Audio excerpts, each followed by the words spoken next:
j'espère que vous allez bien. Aujourd'hui on se retrouve pour une nouvelle vidéo après un peu plus d'un mois d'absence. Tout simplement je me suis pris des petites vacances.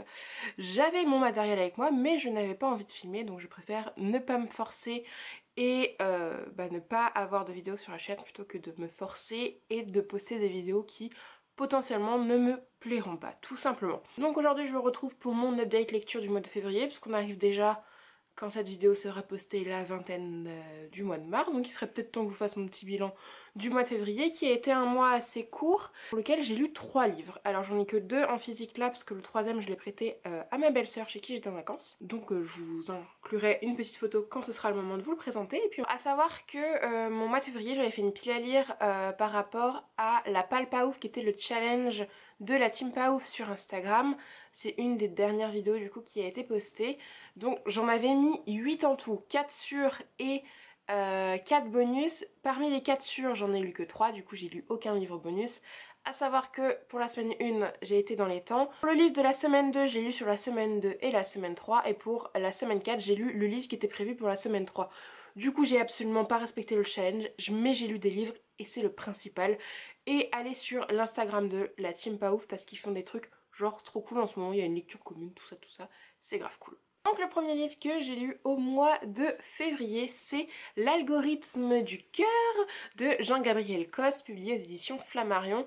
Il est sorti depuis chez J'ai lu en poche, mais perso j'adore cette couverture. Je sais pas si vous allez voir, mais voilà, ça brille. Et c'est trop beau. J'avais déjà lu Les crayons de couleur de cet auteur que j'avais beaucoup aimé, mais celui-ci, il est encore meilleur. J'ai adoré ce bouquin, je l'ai trouvé vraiment super intelligent et trop cool. En fait, dans ce livre, on va suivre une jeune femme, une Française qui vit aux États-Unis, travailler un peu au gouvernement, un peu dans les trucs d'espion, un peu hacker, tout ça. Donc, pour essayer d'avoir un emploi là-bas, elle décide de hacker la Maison Blanche. C'est peu commun pour essayer d'avoir un entretien à la Maison Blanche, mais bon, soit, hein, elle a le droit d'essayer. Sauf que quand elle va rentrer dans les serveurs, tout ça, elle va être témoin d'un des plus grands complots de l'humanité. Et en fait, quelqu'un a vu qu'elle a vu, et du coup ce quelqu'un pense que c'est elle la coupable de cet énorme complot de l'humanité. Donc on va suivre ses aventures à elle, les aventures de son merveilleux voisin légèrement beau gosse, et qui n'est peut-être pas ce qu'il prétend être, mais surtout on va suivre les aventures d'ARPANET ou d'Internet, on peut l'appeler aussi comme ça, qui devient un personnage, et Internet a une conscience dans ce livre. Et c'est un peu la question de la technologie est-elle plus forte que l'humain. Et ce livre est absolument intelligent pour cette thématique. J'étais plongée dedans, mais puissance 1 milliard, je me suis délectée de ces pages. Les décors sont absolument géniaux, les relations entre les personnages et puis le développement du personnage d'Arpanet, il est juste incroyable. Il se manifeste à travers tous les écrans qu'il peut, sous la forme d'un petit chat, des gifs de chat qu'il trouve sur le net. Et c'est hyper intelligent parce que du coup, il veut aider notre héroïne, mais en même temps, il prend conscience des connaissances qu'il a, et que si l'humain devient aussi bête, c'est potentiellement aussi par rapport à des connaissances que lui a lui-même en lui, et pourquoi pas, entre guillemets, s'autodétruire pour enlever de la connaissance aux humains et peut-être que le monde aille mieux. Et du coup c'est toute cette question là qui est mise en valeur et c'est juste absolument génialissime. La plume de l'auteur, je l'adore, je l'avais déjà adoré dans son précédent roman, mais alors là, enfin avec cette thématique là, c'est juste absolument incroyable. C'est un livre qui se lit très vite, qui est très addictif. Il y a quand même de la romance, des histoires d'aventure, on voyage bien et ouais, cette question centrale est juste jouissive à lire. Le final est vraiment super cool. Je me suis délectée de cette lecture, je l'adore et je vous le recommande à 1 milliard de pourcents. Le livre que j'ai lu au mois de février, c'est un livre que j'ai acheté à la sortie du premier confinement. Donc ça va faire un petit moment au final, hein. La situation commence à être longue quoi. Donc le livre que j'ai acheté à la sortie du premier confinement, c'est pas ma faute de Samantha Bailly et Anne-Fleur Milton, publié chez Pocket Jeunesse. Un livre qui m'avait beaucoup tenté, déjà la communication qu'il y avait tout autour et le duo est quand même très intéressant, surtout qu'elles nous avaient un peu montré leur processus d'écriture par rapport à ce bouquin. Du coup j'étais hyper intriguée de le découvrir. Donc dans cette histoire on va suivre deux jeunes femmes. On va suivre Lolita qui est une youtubeuse assez renommée, jeune et renommée en France. Et on va suivre un peu son parcours. Et on va suivre Prudence qui est une fan inconditionnelle de Lolita. Dès qu'elle poste une vidéo, elle est là à la première seconde, tout ça, elle commande tout, elle lui envoie plein de messages, enfin c'est vraiment une fan du contenu de Lolita et de Lolita par extension. Sauf qu'un jour, Lolita va arrêter de poster pendant un petit moment, alors qu'elle était très régulière sur sa chaîne. C'était posté à telle heure, tel jour, c'était hyper régulier, et bah forcément le monde de Prudence s'écroule un peu quand elle voit que Lolita n'est plus là pour elle entre guillemets, même si elle faisait pas les vidéos que pour elle bien sûr. Et du coup on va suivre une enquête pour savoir ce qu'est devenu Lolita, parce que cette disparition est quand même inquiétante au final. Et Prudence va un peu s'en mêler et va essayer de retrouver Lolita. Et on va bien voir ce qui s'ensuit. Ce livre, sur le coup, je l'ai beaucoup aimé. J'ai trouvé l'alternance des points de vue vraiment top. J'ai beaucoup aimé l'évolution du personnage de Lolita, comment on la suit. J'ai aussi beaucoup aimé l'aspect fanatique qui est ressorti de Prudence. J'ai trouvé que cet aspect-là, ce caractère-là de Prudence était vraiment très bien retranscrit.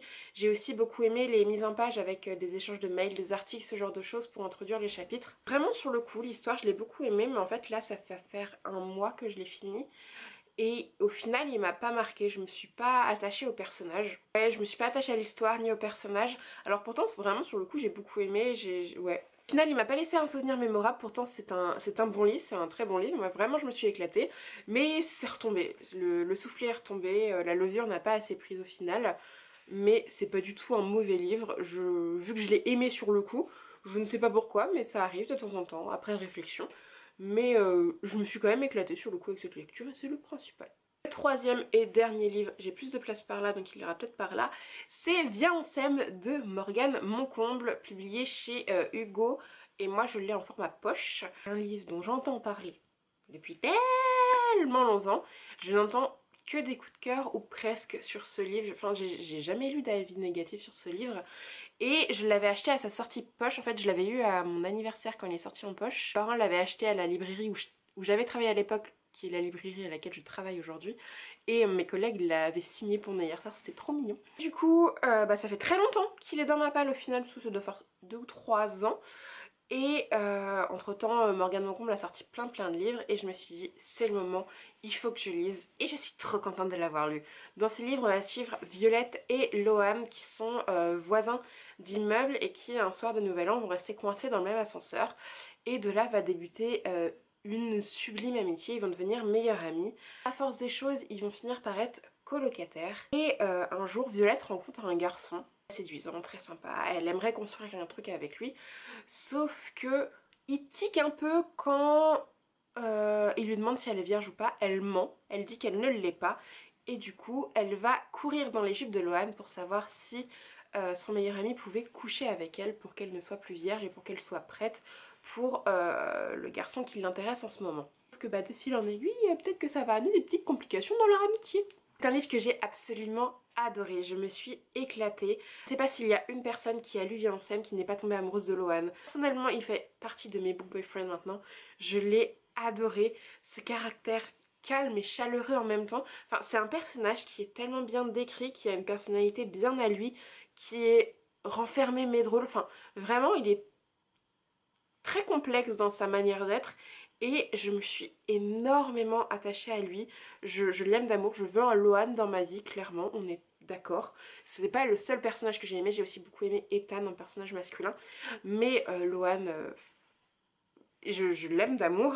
Et Violette est aussi incroyable, elle est très drôle, un peu maladroite et tout, mais très bienveillante. Enfin, j'aime aussi beaucoup son caractère à elle, j'ai quand même préféré le personnage de Lohan, mais le duo match hyper bien, ils sont très différents et pourtant ça colle, ça match, et c'est juste un régal de suivre leurs aventures. En plus la plume de Morgane Moncomble est vraiment géniale, les décors sont super bien retranscrits, les relations, les amitiés, c'est vraiment pas que eux, il y a plein d'autres personnes qui viennent autour, et ça je trouve que c'est bien construit de ne pas faire une histoire d'amour centrée sur les deux personnages principaux, mais d'apporter de la globalité avec d'autres personnages qui cohabitent autour d'eux, et je trouve que pour ça le récit est super bien construit.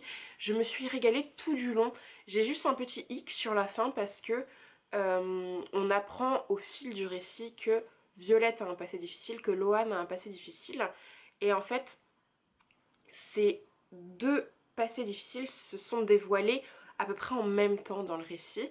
Plus il y a un troisième drame qui arrive à ce moment-là et tout ça à peu près dans les 100-150 dernières pages. Et pour moi c'était too much drama, surtout que le troisième drame m'a clairement brisé le cœur. Je voulais pas, j'étais pas prête, je m'y attendais mais j'étais pas prête. Et du coup ça m'a crispé un petit peu. Et c'est vrai que pour moi il y avait un peu too much de drama à la fin. Pour autant j'ai adoré ce livre, je me suis régalée, c'est une très très belle histoire d'amour. Je trouve ça très beau parce que ils font des erreurs et on les aime quand même. Et la vie, bah, parfois on fait des erreurs et j'aime bien que ce soit pas des personnages parfaits, que ce soit pas aussi le stéréotype du bad boy et de la petite jeunette. Franchement ce livre est super beau, super bon à lire, je me suis régalée et je le relirai avec plaisir. Je sais qu'il y a un tome compagnon, Aime-moi je te fuis, avec leurs meilleurs amis il me semble. Je sais pas si je le lirai, je me suis pas attachée à eux dans ce premier tome. Donc on verra bien, c'est pas une de mes priorités. Mais en tout cas, je vais relire du Morgane Moncomble, ça c'est certain. Parce que vraiment, je me suis vraiment régalée. Après pour Aime-moi je te fuis, je sais que les gens le préfèrent. Donc est-ce que je vais pas me laisser tenter et être surprise? Je ne sais pas.